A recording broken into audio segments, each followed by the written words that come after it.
ఓం yeah దేవీ సర్వభూతేషు శక్తిరూపేణ సంస్థితా నమస్తస్యై నమస్తస్యై నమస్తస్యై ఓం నమో నమః. అమృతాత్మ స్వరూపులైన మీ అందరికీ మీ తల్లి అవ్యాజ్యమైనటువంటి మాతృప్రేమను అందిస్తూ గాయత్రి మంత్రంలో వకారము అన్న బీజమంత్రాన్ని మనం చెప్పుకుంటున్నాం. ఇది హనుమాన్ గాయత్రి బీజమంత్రం.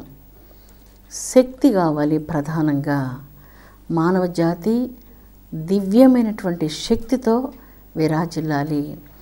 శారీరక శక్తి, మానసిక శక్తి, ఆత్మశక్తి, అన్ని రకాల శక్తులతో మానవ జాతి ఆరోగ్యవంతంగా ఉండాలని కోరుకుందాం. హనుమంతుని చూచినప్పుడు హనుమంతుడు దృఢమైన శరీరంతో, దృఢమైనటువంటి అంతరంగంతో, దృఢమైన ఆత్మశక్తితో, చాలా తేజస్విగా దైవశక్తితో ప్రకాశిస్తూ ఉంటారు. అలాంటి శక్తితో మానవ జాతి అలాంటి దారుఢ్యాన్ని, శక్తిని, ఆత్మబలాన్ని పొందాలని మనం కోరుకుంటూ ఈ హనుమంతుని యొక్క గాయత్రి మంత్రాన్ని చెప్పుకుందాం. ఎప్పుడు మన శరీరం చాలా బలహీనంగా ఉంటుందో మన ఆలోచనలు కూడా బలహీనంగా ఉంటాయి. మన ఆలోచనలు, మన శరీరం రెండూ బలహీనంగా ఉన్నప్పుడు మనం అద్భుతమైనటువంటి కార్యాలు జీవితంలో ఏమీ సాధించలేం. ఎప్పుడైతే బలహీనత ఉంటుందో ధైర్యం అస్సలు ఉండదు. పిరికితనం చోటు చేసుకుంటుంది, భయం కలుగుతుంది. శారీరకమైన బలహీనత వలన, మానసికమైనటువంటి బలహీనత వలన ప్రతిదానికి సందేహంగా నిలబడిపోతూ ఉంటారు. వెళ్దామా వద్దా, ఈ పని చేస్తామా వద్దా, ఇలాగా ఈ సంశయంతోనే జీవితకాలం అలాగా వృధా అయిపోతుంది. ధైర్యం కావాలి. సింహ సదృశ్యమైనటువంటి ధైర్యం కావాలి.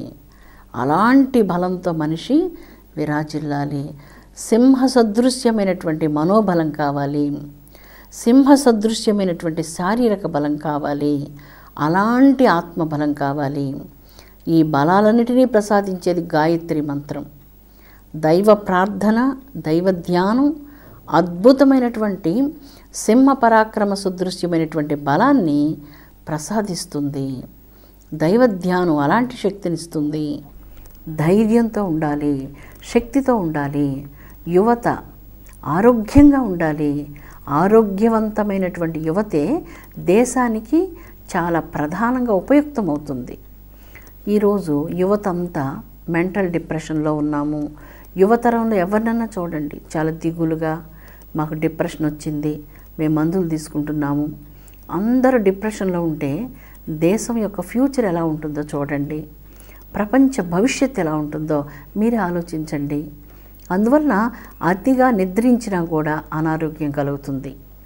అనారోగ్యాలు, ఈ నిద్ర, ఈ సోమరితనం ఇవన్నీ ఎలా మనం పోగొట్టుకోగలం? వేకువజామున 5 గంటలకు నిద్రలేయండి. ఇది నిజంగా అసలు కష్టమైన పని కానే కాదు. 5 గంటలకు నిద్రలేచి సూర్యోదయ సమయంలో సూర్య నమస్కారాలు చేయండి.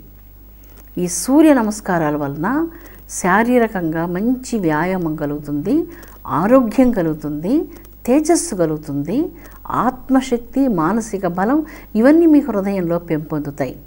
అనేక రకాలైనటువంటి బలహీనతలు, సోమరితనం, అతి నిద్ర అన్ని శరీరంలో నుంచి వెళ్ళిపోతాయి. అనారోగ్యాలు మీ దరిచేరవు. అనారోగ్యం లేనటువంటి మానవ జాతి మనకు కావాలి. అనేక వ్యాధులతో, బలహీనతలతో, అనేక రకాలైనటువంటి అవగుణాలతో మనం ఉన్నప్పుడు మన మానవ జాతి బలిష్టంగా ఎలా ఉంటుందో మీరే చెప్పండి. అందుకే హనుమంతుడు ఆరోగ్యంలో, శారీరకమైనటువంటి శక్తిలో, మానసికమైనటువంటి శక్తిలో, ఆత్మబలంలో యువకులందరికీ ఆదర్శం కావాలి. సమస్త యువతరానికి అంతటికీ ఆదర్శం కావాలి. ఇది బాలులకే కాదు, బాలికలకు కూడా అన్వయించబడుతుంది. సర్వసాధారణంగా నాకు ఎవ్వరూ లేరు, నాకు ఏ సహాయం లేదంటూ మనుషులు వాపోతూ ఏడుస్తూ ఉంటారు. వెంటనే ఈ 2 భావాలను మీరు అవతల పారేయండి. మీరు వెంటనే అవతల పారేయండి ఈ 2 భావాల్ని. నాకు ఎవ్వరూ లేరు అనకండి, అలా అనకండి. నాకు ఏ సహాయం లేదు అనకండి. మన చుట్టూ సమాజంలో మన కోసం ఎంతోమంది ఎన్నో రకాల సేవలు చేస్తూ ఉన్నారు. మనం ఇలా మాట్లాడడం వల్ల మనకి ఎంతో సహాయం చేసినటువంటి వాళ్ళను ఏమీ చేయనటువంటి వారిగా చేస్తున్న వాళ్ళం అవుతున్నాం. మనం వాళ్ళ నుంచి ఎన్నో సహాయాలు పొందుతూ కూడా, ఎన్నో సేవలు పొందుతూ కూడా నాకు ఎవ్వరూ లేరు అంటే ఆ సహాయాలన్నీ మనం తీసుకొని కూడా కృతజ్ఞత లేనటువంటి వాళ్ళుగా మిగిలిపోతున్నాం. నాకు ఏ సహాయం లేదంటే ఎలా చెప్పగలం? ఎంతమంది మనకి ఎన్ని రకాలుగా సహాయం చేస్తూ ఉంటారు. అందువల్ల కృతజ్ఞత కావాలి. మనం దీన్ని ఎప్పుడు మర్చిపోకూడదు. ఈ 2 భావాలు మీరు విడిచిపెట్టాలి. ఒకటి, నాకు ఎవరు లేరు అన్నటువంటిది. రెండవది, నాకే సహాయం లేదు అన్నటువంటి భావాల్ని మనం విడిచిపెట్టాలి. ఉత్తమ మానవ సమాజం కావాలి అంటే, మానవ సమాజం శక్తితో తరంగితం కావాలి అంటే, దేశంలో ప్రగతి రావాలి అంటే ఆరోగ్యం ప్రధానమైనటువంటిది, ఆత్మశక్తి ప్రధానమైనటువంటిది, శారీరకమైనటువంటి శక్తి ప్రధానమైనటువంటిది. మేధస్సు పెరిగేందుకు, ఆరోగ్యం కలిగేందుకు, దృఢమైనటువంటి శరీరాలు కలిగేందుకు, మనస్సులో ఉన్నటువంటి వికృత భావాలన్నీ అణిగిపోయేందుకు ప్రాతకాలంలో మీరు చేసేటువంటి సూర్య నమస్కారాలు మీకు మంచి ఆరోగ్యాన్ని, దృఢమైనటువంటి ఆత్మబలాన్ని, శక్తిని, ఆత్మ సౌందర్యాన్ని ప్రసాదిస్తాయి. ఇందులో ఎటువంటి సందేహం లేదు. మనం హనుమంతుడిలాగా మనం కూడా సేవ చేయాలనుకుంటాం. సేవ ఎలా చేయాలి? సేవకు హనుమంతుడితో సమానమైనటువంటి వాళ్ళు మనకి ఇంకెక్కడ కనపడరు. నిష్కామ సేవకు ప్రతిరూపమే హనుమంతుడు. నిష్కామ సేవ స్వరూపుడే హనుమంతుడు. మనం కూడా సమాజంలో సేవ చేయాలనుకుంటాం. మన సమాజంలో అనేక రకాలైనటువంటి సమస్యలు ఉన్నాయి. కొన్ని దురాచారాలు ఉన్నాయి. కొన్ని మరీ అమాయకమైనటువంటి నమ్మకాలు కొన్ని ఉన్నాయి. చాలా అమాయకత్వం ఉంది. వీటన్నిటిని విసుక్కుంటూ, కోపంతో, తిట్టుకుంటూ మనం సేవ చేయలేం. సేవ చేసే వాళ్ళకు మొట్టమొదట కావలసినటువంటి ప్రధాన లక్షణం సహనం, ఓర్పు. ఓర్పు, సహనం లేకుండా ఎవరైనా సేవా రంగంలోకి వస్తే పూర్తిగా అపజయం సాధించాల్సి వస్తుంది. మొట్టమొదట కావలసినటువంటిది మనకు బాగా సహనం కావాలి, చాలా ఓర్పు కావాలి. ఈ 2 మన దగ్గర లేనప్పుడు సేవ మాట ఎత్తకుండా ఉండడం మంచిది. ఎందుకంటే సేవ కావాలి, సమాజాన్ని సేవించాలి అంటే కోపంతో మనం ఎదుటి వాళ్ళకి సేవలు చేయలేం, అహంకారంతో మనం సేవ చేయలేం. హనుమంతుడు ఎలా చేస్తున్నాడు చూడండి. రాత్రికి రాత్రి సంజీవ పర్వతాన్ని తీసుకురావాలని చెప్పారు. రాత్రికి రాత్రి హిమాలయ పర్వతాలకు వెళ్ళి సంజీవ పర్వతం తీసుకొని వచ్చి లక్ష్మణ్ని బ్రతికించాలంటే అది చిన్న విషయం కాదు. కానీ ఆ పని చేసేందుకు ఓర్పు కావాలి, చాలా సహనం కావాలి, శారీరక శక్తి కావాలి, మానసిక శక్తి కూడా కావాలి. ఆ పని మీద వెళ్ళేటప్పుడు అనేక అవరోధాలు హనుమంతుడు దారి మధ్యలో ఎదుర్కొంటాడు. వాటన్నిటిని అవలీలగా నెట్టివేస్తూ వాటి మీద అసలు దృష్టే ఉంచకుండా తన లక్ష్యం మీద మాత్రం దృష్టిని ఉంచారు. అది ఈరోజు మన యువత అందరికీ ఆదర్శం కావాలి. లక్ష్యం మీద ఫోకసింగ్ ఉండదు. చాలా సందర్భాల్లో ఒక పని చేసేటప్పుడు చెదిరిపోతూ ఉంటారు. ఈ పని ఆ పని చేస్తూ కొంచెంసేపు విడిచిపెట్టడం, మధ్యలో ఈ పనికి రావడం, ఈ పని చేస్తూ ఆ పనికి వెళ్ళడం, ఏ పనికి న్యాయం చేయలేకపోతూ ఉంటారు. అందువల్ల ఇది ఫోకసింగ్ అంటారు. అర్జునుడికి అలాంటిది ఉండేది. అందుకే ఏం కనపడుతుందంటే పక్షి కన్ను మాత్రమే కనపడుతుంది అంటాడు. చెట్టు ఆకులు కనపడడం లేదంటే కనపడడం లేదు అన్నాడు. లక్ష్యం మీద దృష్టి ఉండేటువంటి వ్యక్తికి తన లక్ష్యమే గోచరిస్తుంది, కానీ రకరకాలుగా ఉన్నటువంటివి గోచరించవు. ఇది ప్రధానంగా మన ఆధ్యాత్మిక గ్రంథాల్లో మనకు గోచరిస్తుంది. ఫోకసింగ్ కావాలి. మనం ఏ పని మీద వెళుతున్నామో ఆ పని మీద మనకు దృష్టి అధికంగా ఉన్నప్పుడు మనకు దారి మధ్యలో వచ్చినటువంటి అవరోధాలు అసలు మనల్ని ఏమీ చేయలేవు. అందుకే ఈ అవరోధాలను అధిగమించేటువంటి ఆత్మ బలం కావాలి, ఆత్మ నిగ్రహం కావాలి, సహనం కావాలి, ఓర్పు కావాలి. కొన్నిసార్లు చాలా కష్టంతో కూడిన పనులు కూడా మనం చేయవలసి వస్తుంది. చాలా కష్టం ఉంటుంది పనులలో. దానికి ఎంతో చిత్తశుద్ధి కావాలి, ఎంతో ఓర్పు కావాలి. అందరి మనసులు ఒకలాగా ఉండవు, రకరకాల మనస్తత్వాలతో ఉంటారు. భిన్న భిన్న మనస్తత్వాలతో కూడి పని చేసేటప్పుడు వాళ్ళని నొప్పించకుండా ఆ పనిని మనం మిక్కిలి చాకచక్యంతో మంచిగా చేసుకోవాల్సి ఉంటుంది. అందుకే హనుమంతునికి ఉన్నటువంటి శక్తి మనకు కావాలి, అటువంటి ఓర్పు నేర్పు కావాలి. లంకకు వెళ్ళేటప్పుడు మహేంద్రగిరి పర్వతం మీద నుంచి హనుమంతుడు ఆ మార్గం మధ్యలో మైనాకుడు అనేటువంటి ఒక పెద్ద పర్వతం అడ్డు వస్తుంది. ఆ పర్వతం తన మీద విశ్రాంతి తీసుకోమని ప్రార్థించినప్పుడు, ఇప్పుడు విశ్రాంతి తీసుకునేదానికి సమయం లేదు, నాకు ముఖ్యమైన పని మీద వెళుతున్నాను అంటూ ఆ పర్వతాన్ని కేవలం తన హస్తంతో స్పృశించి ఆతిథ్యాన్ని మృదువుగా తిరస్కరించి వెళ్ళిపోతాడు హనుమంతుడు. మనం కూడా దారిలో ఏదో ముఖ్యమైన పనుల మీద వెళ్ళేటప్పుడు ఎవరైనా చూసి రండి, కూర్చోండి, ఈ పని చేయండి, ఆ పని చేయండి అంటూ పిలిచినప్పుడు నన్ను ఏం చేయమంటారు, నేను వెళ్ళేటప్పుడు వాళ్ళు పిలిచారు, వెళ్ళాల్సి వచ్చింది, అందువల్ల సకాలంలో ఈ పని చేయలేకపోయాను అని చెప్పడం పొరపాటు అవుతుంది. ఈ మైనాకుడు హనుమంతుని యొక్క దృష్టాంతం మన మనసులో ఉన్నప్పుడు మన లక్ష్యాన్ని మనం చెదిరిపోకుండా మనం కార్యసిద్ధిని సాధించగలము అన్నటువంటిది ఇది సూచిస్తూ ఉంది. అందుకే సేవ చెయ్యాలి అంటే సేవకులకు చాలా చిత్తశుద్ధి ఉండాలి, అంతరంగం గొప్పదిగా ఉండాలి, వాళ్ళ హృదయంలో శ్రేష్టమైనటువంటి వాతావరణం ఉండాలి. వాళ్ళ హృదయంలో ఈ ముళ్ళు లాంటి ఈ కోపాలు, ఈ తొందరపాటుతనాలు, మాట పొరపాటుగా జారిపోవడం, నోటికి వచ్చినట్లుగా మాట్లాడడం, ఇలాంటి లక్షణాలు ఉన్నప్పుడు వాళ్ళు నిజమైనటువంటి ఉత్తమ సేవను అందించలేకపోతారు. సేవ చేయాలని అందరికీ ఉంటుంది, కానీ శ్రేష్టమైనటువంటి వాతావరణం హృదయంలో ఉండాలి. ఆ శ్రేష్టమైన వాతావరణమే సహనం, శాంతం, ధర్మభావన, విచక్షణ, సమయస్ఫూర్తి, జ్ఞానం, వివేకం, ఆత్మశక్తి, మనోనిగ్రహం. ఈ ఉత్తమ లక్షణాలన్నీ కలిసి మన హృదయానికి ఒక శ్రేష్ఠ వాతావరణాన్ని ప్రసాదిస్తాయి. అటువంటి శ్రేష్ఠ వాతావరణం మన హృదయంలో ఉన్నప్పుడు దాన్ని చిత్తశుద్ధి కలిగిన హృదయం అంటారు. చిత్తశుద్ధి కలిగిన హృదయంతో మీరు చేసే చిన్న సేవ కూడా చాలామందికి ఎంతో గొప్పగా ఉపయుక్తమవుతుంది, ఎంతో ఉపయుక్తమవుతుంది. నేను చేశాను, నన్ను గుర్తించలేదనే భావన రాకుండా హృదయపూర్వకంగా ఈ సేవను చేసే మహాభాగ్యం మనకు లభిస్తుంది అని ఆత్మానందంతో సేవకులు నిజంగా ఆనందిస్తారు. అటువంటి సేవాభాగ్యం మనకు లభించింది కదా, ఇటువంటి సేవ మనకు దొరుకుతుందా, ఎంత పుణ్యం చేస్తే మానవ సేవ మనకు లభించింది అనేటువంటి ఆ సహృద్భావన మనకు కలుగుతుంది. అలా కలిగేందుకు మన హృదయంలో చిత్తశుద్ధి ఉండాలి. బలహీనమైనటువంటి మనసుతో బలహీనమైన ఆలోచనలు చేస్తూ ఉంటాం. బలహీనమైనటువంటి శరీరంతో శారీరకంగా ఏ పని చేయలేకుండా అలసిపోతూ ఉంటాం. శారీరక కష్టం చేయడం చాలామందికి అసలు ఇష్టం ఉండదు.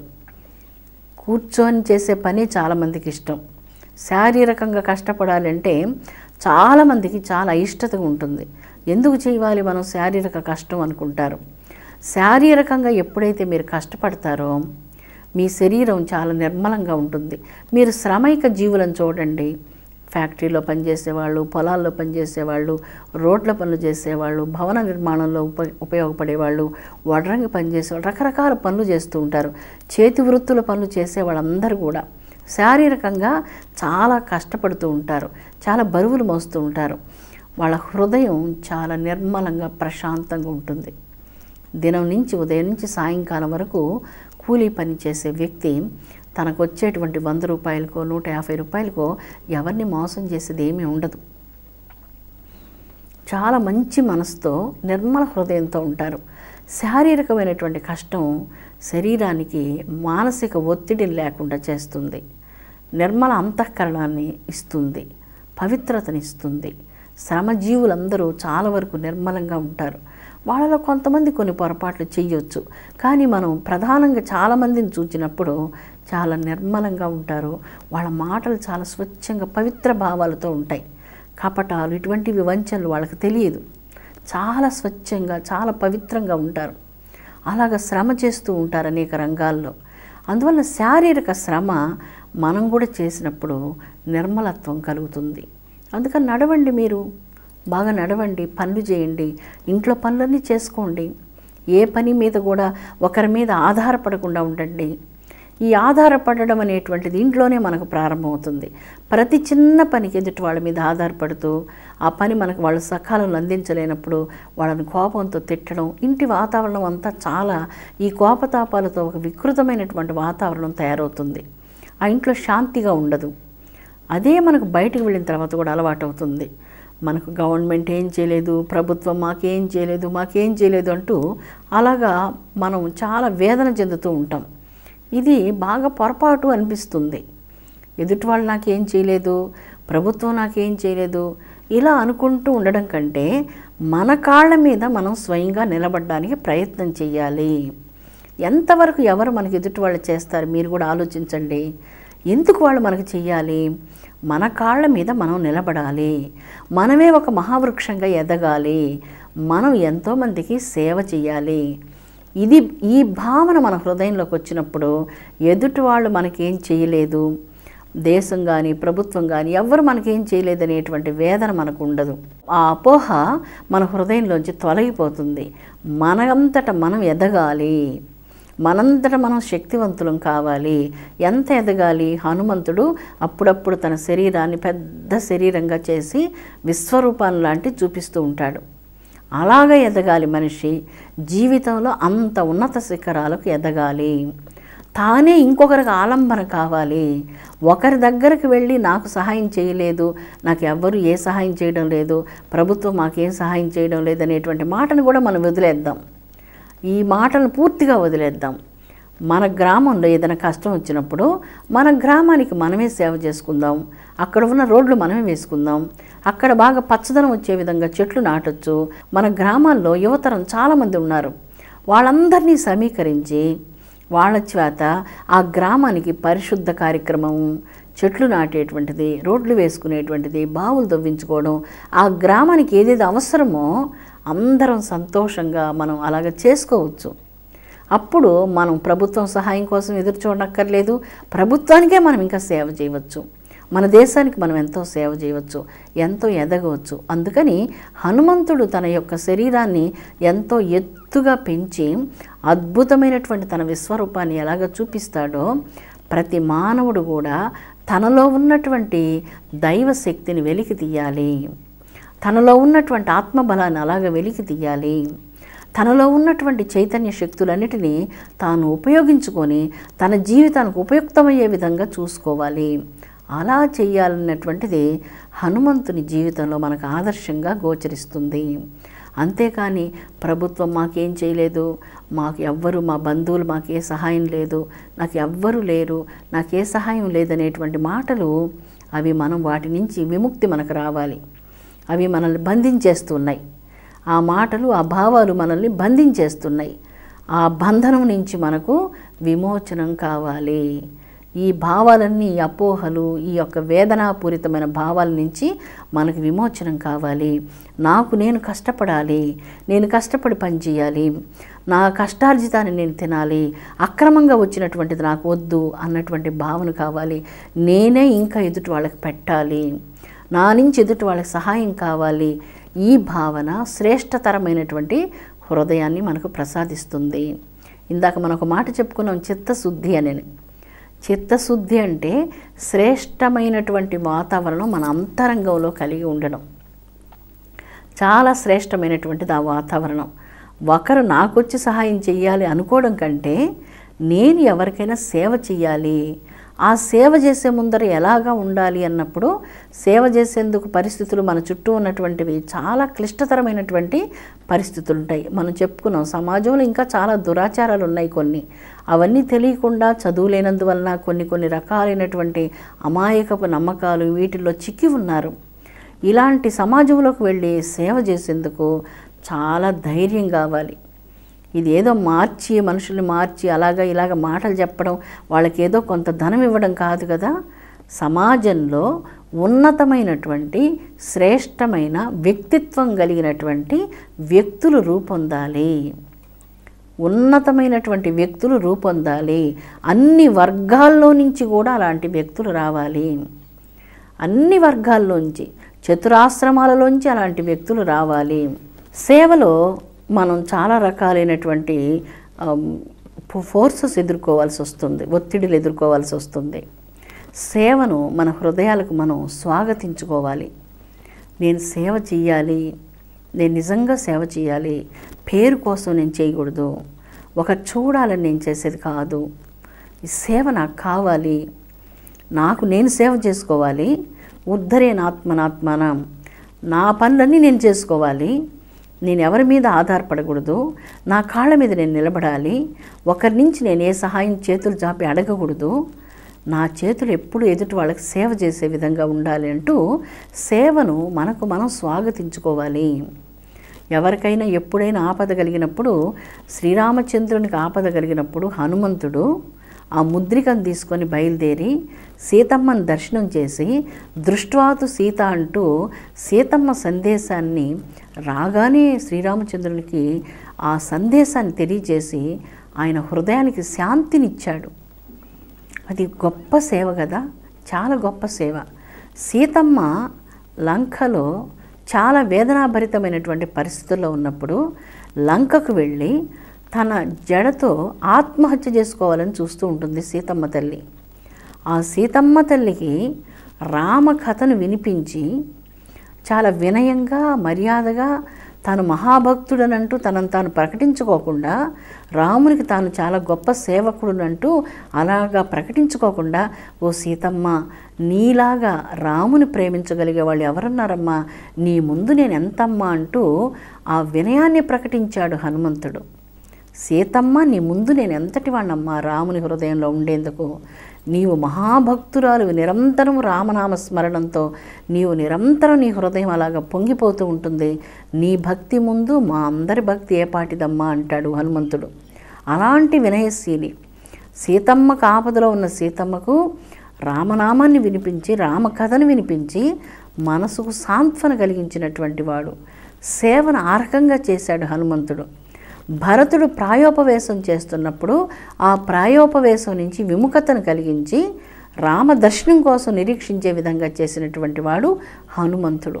మృత్యువులకు వెళ్ళబోతున్నటువంటి భరతునకు ఒక విధంగా ప్రాణదాత అని చెప్పుకోవచ్చు, అలాగే జానకికి ప్రాణదాత అని చెప్పుకోవచ్చు. ఇంకా హనుమంతుడు దాదాపు ఒక మూర్ఛ స్థితిలో ఉన్నాడు, అంటే కోమా స్థితి లాంటిది అనుకోవచ్చు దాన్ని. అటువంటి స్థితిలో ఉన్నటువంటి లక్ష్మణుని కోసం ఎక్కడో హిమాలయ పర్వతాలకు ఎగిరి వెళ్ళి రాత్రికి రాత్రి ఆ సంజీవ పర్వతం తీసుకొని వచ్చి తక్కిన వానరులందరినీ కూడా బ్రతికించి ఇంతమందికి ప్రాణదానం చేసిన హనుమంతుడు ఒక్క మాట కూడా ఏమి చెప్పడు, వినయంగా వెనక కూర్చొని ఉంటాడు, వినయంగా వెనక కూర్చొని ఉంటాడు. నేను అది చేశాను, ఇది చేశాను, నా వల్లనే మీరందరూ బ్రతికారు, లక్ష్మణ నేను లేకపోతే నువ్వేమైపోయి ఉండేవాడు, ఒకవేళ మర్చిపోతారేమోనని జ్ఞాపకం చేస్తుంటారు ఎవరైనా ఏదైనా చేసినప్పుడు. అలాంటి వ్యక్తిత్వం కాదు హనుమంతునిది. అసమానమైనటువంటిది ఆ వ్యక్తిత్వం, అసాధారణమైనటువంటిది ఆ వ్యక్తిత్వం, ఇట్టిది అని వర్ణించడానికి సాధ్యంగా అన్నటువంటిది ఆ వ్యక్తిత్వం. ఒక్క మాట కూడా అనవసరమైనటువంటి మాట మాట్లాడడు. మొదటే మనం చెప్పుకున్నాం కదా, రామచంద్ర భగవానుడు అంతటి వాడే మెచ్చుకునేటువంటి వాక్ సంపద కలిగినటువంటి వాడు హనుమంతుడు. అందువల్ల అనవసరమైనటువంటి మాట ఒక్కటి కూడా ఆయన నోటి నుంచి రానే రాదు. దివ్య పురుషుడు, అసమానమైనటువంటి ధైర్యం, శక్తి, ఆత్మబలం, జ్ఞాన సంపద ఇవన్నీ కలిగినటువంటి హనుమంతునితో ఎవరు సాటి అయినటువంటి వారు? ఎన్నో చేస్తున్నప్పటికీ హనుమంతుడు నేను చేస్తున్నాను ఇదంతా అన్న మాట మాత్రం హనుమంతుని నోట్లో ఎక్కడా మనకు రాదు, ఎక్కడ ప్రవర్తనలో కూడా మనకు గోచరించదు. ఎక్కడైనా ఎవరైనా పొగడడానికి వచ్చినా కూడా హనుమంతుడు దానిని ఇష్టపడడు. తాను ఎక్కడో వెనక కూర్చొని ఉంటాడు, దూరంగా ఉంటాడు. శ్రీరామచంద్రుడు ఉన్నప్పుడు ఆయన పాదాల దగ్గర కూర్చొని ఆ పవిత్ర పాదాలను దర్శిస్తూ ఉంటాడు. ఆ పాదాలే తనకు నిధి అనుకుంటాడు. భగవంతుడే మనకు నిధి అనుకొని ఇలాంటి నిస్వార్థ భావంతో, ఇలాంటి శక్తితో, ఇలాంటి ఆత్మవిశ్వాసంతో, నైతిక శక్తితో, ఆత్మబలంతో మనం కూడా ఈ ప్రపంచాన్ని సేవించాలి. అలా సేవించాలని నేను మిమ్మల్ని అందరినీ కోరుకుంటూ ఉన్నాను. ఏ పని చేస్తున్నాము అన్నటువంటి దానికంటే ఆ పనిని ఎంత శ్రేష్టంగా మనం చేస్తున్నాము, ఎంత గొప్పగా దాన్ని తపస్సులాగా మనం చెయ్యాలి. అప్పుడే మనం కర్మయోగం చేసినటువంటి వాళ్ళం అవుతాం. మన ఖర్చులు ఎన్నో తగ్గించుకొని పేద విద్యార్థులకు మనం విద్యాదానం చేయొచ్చు, బీదవాళ్ళకు ఒక ఇల్లు కట్టించవచ్చు, మనం వైద్య వసతిని అందించవచ్చు. ఇలాంటివన్నీ మనం ఎన్నో చేసుకోవచ్చు. అమృతాత్మ స్వరూపులారా, ఇలాంటి పవిత్ర సేవా కార్యక్రమాలు మనందరం చేస్తూ నిస్వార్థంగా హనుమంతుని మన ముందు ఉంచుకొని మనందరం ఆ పవిత్రమైనటువంటి ధర్మ మార్గంలో నిస్వార్థంగా ముందుకు సాగాలని నేను మీ కన్న తల్లిగా మనఃపూర్వకంగా అందరినీ కోరుకుంటూ ఉన్నాను. విశ్వశాంతి వర్ధిల్లునుగాక. ఓం శాంతి శాంతి శాంతి.